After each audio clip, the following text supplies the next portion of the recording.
29장 의와 생명. 복음은 놀라운 신비이지만 한편으로는 극심히 단순하다. 쉽게 이해되는 원칙들만 가지고도 모든 면을 다룰 수 있다. 두 가지만 이해하면 되는데 꼽아보자면 그대의 필요를 알고 하나님께서 그 필요를 채워줄 능력과 의지를 갖고 계심을 이해하는 것이다. 첫째로는 그대 자신이 죄인임을 깨닫는 것이다. 기록된 바 의인은 없나니 하나도 없으며 깨닫는 자도 없고 하나님을 찾는 자도 없고 다 치우쳐 함께 무익하게 되고 선을 행하는 자는 없나니 하나도 없도다.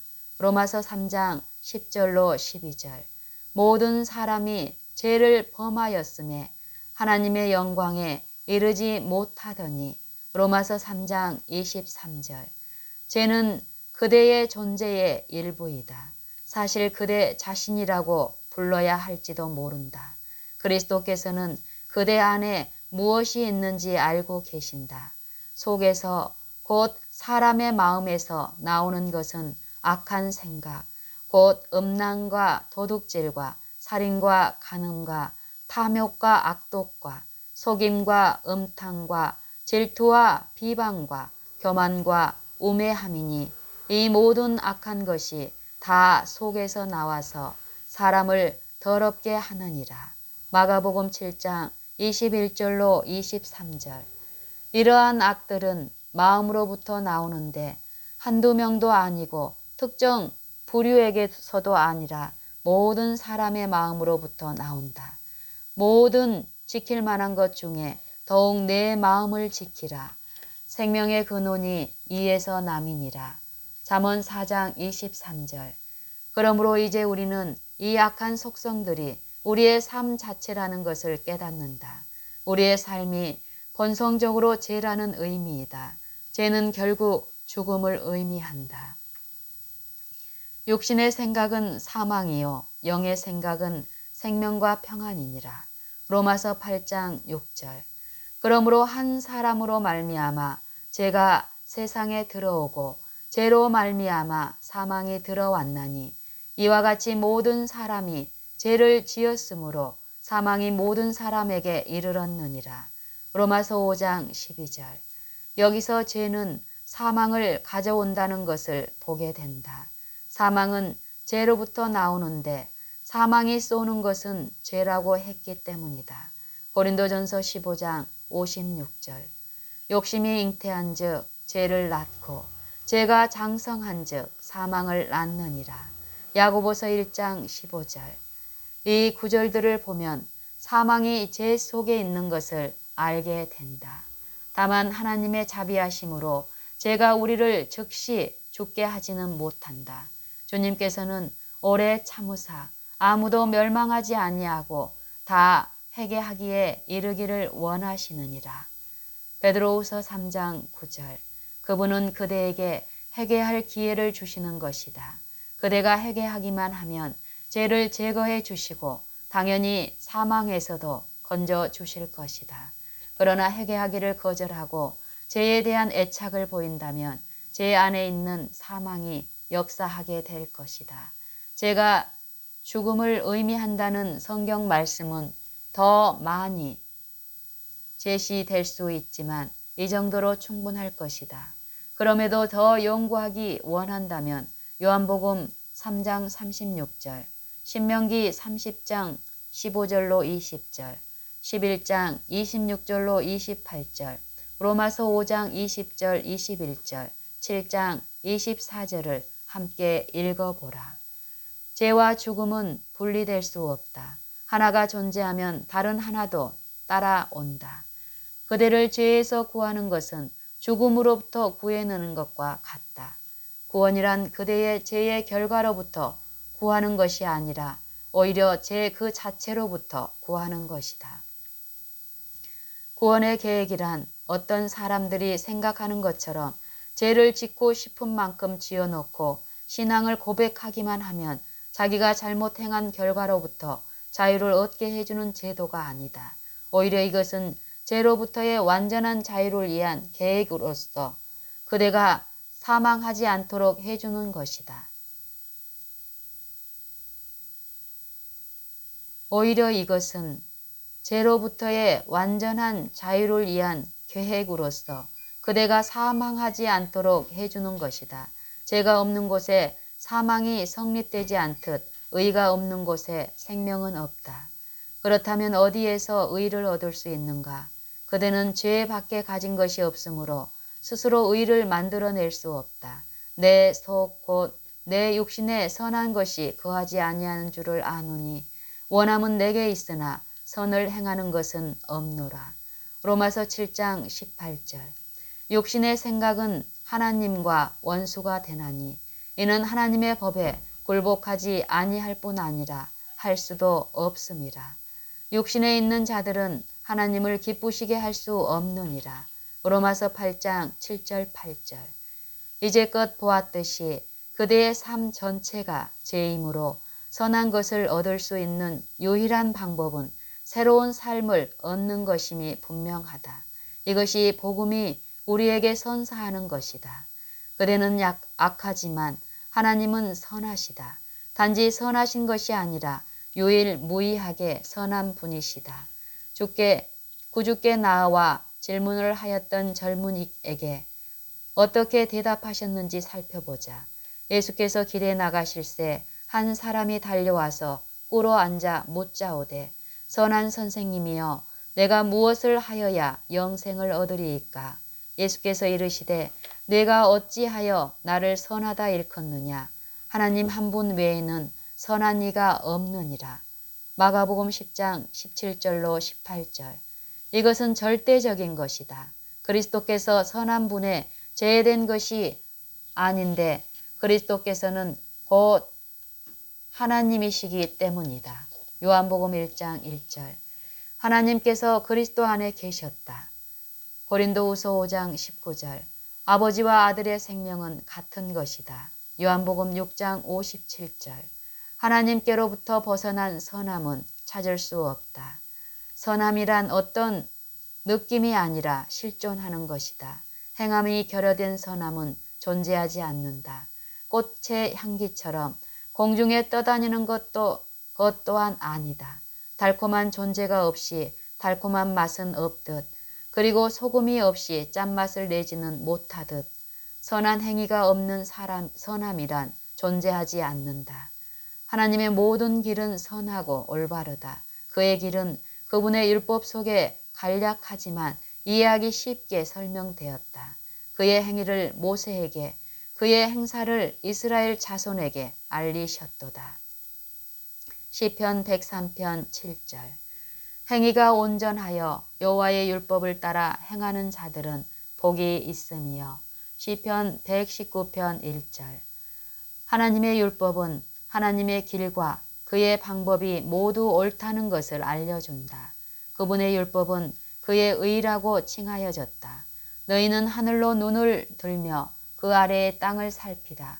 하늘이 연기같이 사라지고 땅이 옷같이 헤어지며 거기에 사는 자들이 하루살이같이 죽으려니와 나의 구원은 영원히 있고 나의 공의는 폐하여지지 아니하리라. 의를 아는 자들아, 마음에 내 율법이 있는 백성들아, 너희는 내게 듣고 그들의 비방을 두려워 말라. 그들의 비방에 놀라지 말라. 이사야 51장 6절 7절. 하나님의 율법은 그의 의인데 그분의 의는 활동적인 행동으로 이루어져 있다. 그러므로 하나님의 율법은 하나님의 생명이다. 그분의 생명이 의의 표준이다. 그분의 생명과 동일한 것들은 모두 올바른 것이고 그분의 생명과 같지 아니한 것들은 모두 그릇된 것이다. 예수 그리스도께서 인격체로서 지상에 사셨으므로 우리는 하나님의 생애가 어떠했는지에 대해 무지할 수 없다. 하나님의 율법이 그분의 마음에 있었고 시편 40편 8절. 생명의 근원은 마음으로부터 나오는 것이므로 하나님의 율법은 예수님의 생명이 되었다.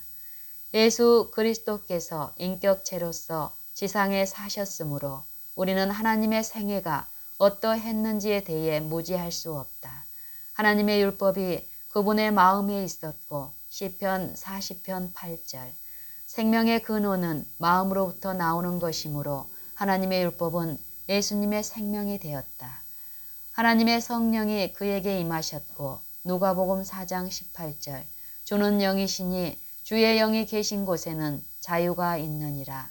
고린도후서 3장 17절 그러므로 그리스도 안에 있는 하나님의 생명은 자유롭게 하는 온전한 율법이며 그대가 계속해서 그것을 지키면 축복을 받을 것이다. 야고보서 1장 25절 이 세상의 그 누구도 죄로부터 자유로워지지 않았다. 사람들은 의로운 생애를 살아보고자 스스로 시도하느라 지치며 자기의 생명을 소진하였고 여지없이 실패하고 말았다. 우리는 모두 스스로 죄인됨을 알고 있다. 누구나 자기가 예전에 했던 일을 좀 더 잘할 여지가 있었다고 생각한다. 그리고 누구나 생애의 어떤 순간에는 좀 더 나은 행동과 생각을 할 수 있게 될 것이라고 생각한다. 그것은 결국 자기들이 죄를 저질렀음을 알고 있다는 것을 보여준다. 모든 사람들은 하나님의 율법으로 지도받지 않더라도 양심의 가책을 스스로 느끼고 있다. 로마서 2장 14절 15절 그대의 삶은 죄악 그 자체이고 그대에게는 단 한 번의 삶밖에 없다. 그리고 의는 죄악 가운데서 만들어질 수 없는 것이므로 그대에게 의를 얻을 수 있는 유일한 방법이 있다면 또 다른 삶을 얻는 방법밖에 없다. 의로운 생명은 오직 그리스도 안에 있던 하나님의 생명밖에 없으므로 그대가 그리스도의 생명을 얻어야 하는 것이 분명하다. 이것이 진정 그리스도인 생애를 사는 것임에 틀림이 없다. 그리스도인의 생애는 바로 그리스도의 생애이다. 하지만 이 생애를 스스로 살 수 있다고 생각하지 말라. 그대가 여지껏 살아온 삶과 낡은 생명을 가지고는 새로운 삶을 살 수 없는 것이 분명하다. 또 다른 삶을 살기 위해서는 새로운 생명이 필요하다. 또한 그대는 다른 사람의 삶을 살 수 없다. 아무리 가까운 친구라 해도 타인의 삶을 살 수 없다. 처음에는 친구의 생애를 제법 모방할 수 있을지 모르지만 후에는 타인의 내면적 삶에 대해 전혀 알지 못했음을 깨닫게 된다. 하물며 우리가 무한하신 그리스도의 삶을 과연 살 수 있겠는가?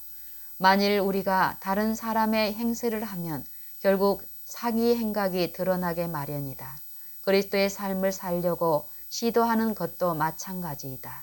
수많은 사람들이 그리스도인 생애를 살려고 노력하지만 자기 스스로 이루려 노력하기 때문에 실패하고 만다. 그대가 할 수 있는 것이 무엇이 있을까? 그리스도인 생애를 사는 것은 과연 불가능한 것인가? 그렇지 않다. 그리스도께서 그 생애를 사시도록 하면 된다. 그대는 죄로 가득하고 속절없는 자신의 생애를 기꺼이 내려놓을 줄 알아야 한다. 그리고 자기 자신을 죽은 상태, 즉 아무것도 아닌 상태로 여겨야 한다. 그대가 그리스도와 함께 진정으로 죽을 때에만 그분과 함께 살아날 수 있다. 그때 사도 바울에게 일어난 일이 그대에게도 일어날 것이다. 내가 율법으로 말미암아 율법에 대하여 죽었나니 이는 하나님에 대하여 살려 함이라. 내가 그리스도와 함께 십자가에 못 박혔나니 그런즉 이제는 내가 산 것이 아니요 오직 내 안에 그리스도께서 사시는 것이라.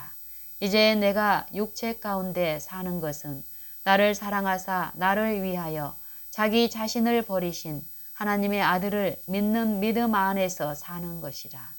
갈라디아서 2장 19절 20절 그리스도께서 그분의 생명으로 사시도록 그대 안에 모셔 드려질 때 오직 그렇게 할 때만 그대가 하나님의 율법과 조화된 삶을 살게 된다. 이렇게 하면 의를 지닌 유일한 생명을 얻은 것이 되므로 그대 또한 의를 소유하게 된다. 만일 그리스도의 생애를 얻는 것에 대해 의심이 든다면 그분이 병자를 고치시고 죽은 자를 살리신 이적들에 대해 읽어보라. 생명이 사그러들고 있던 여인에게 어떻게 새로운 생명을 주셨는지 살펴보라. 누가복음 8장 43절로 48절. 나사로와 법관의 딸에게 생명을 주신 이야기를 읽어보라. 그분의 말씀은 살아있는 말씀이고 그대가 믿음으로 받기만 하면 그대 또한 생명을 얻을 수 있다는 사실을 배우라. 그리스도의 생명은 그분의 말씀 안에 있다는 것을 배우라. 그리고 그 말씀을 듣고 믿을 때 그리스도께서 믿음으로 그대의 마음 안에 거하실 것이다. 에베소서 3장 17절. 이 모든 것이 그대에게 살아있는 실상이 되기를, 그리고 그분의 이름으로 주신 생명도 반드시 얻게 되기를 바란다.